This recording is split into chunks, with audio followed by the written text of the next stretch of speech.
अखेर भाजपमध्ये प्रवेश. मुख्यमंत्री देवेंद्र फडणवीस यांची वर्षा निवासस्थानी भेट घेऊन सविस्तर चर्चा केल्यानंतर प्रदेशाध्यक्ष रवींद्र चव्हाण यांच्या उपस्थितीत पालकमंत्री जयकुमार भाऊ गोरे यांच्या नेतृत्वाखाली आमदार सचिन कल्याण शेट्टी व आमदार देवेंद्र कोठे,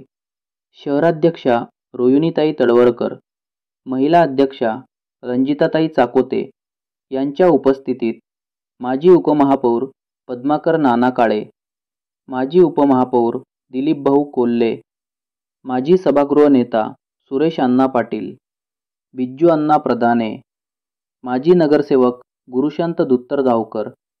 माजी नगरसेवक सुभाष मामा डांगे, माजी नगरसेविका मंदाकिनी तोडकरी, मारुती तोडकरी, माजी नगरसेविका कल्पना क्षीरसागर, नागनाथ क्षीरसागर, सुनील भोसले, बिपिन पाटील, मदन क्षीरसागर, रवी काळे, मेघराज कल्याणकर, बाळासाहेब तांबे, सुरेश तोडकरी आदींनी आज भाजपमध्ये अधिकृत प्रवेश केला.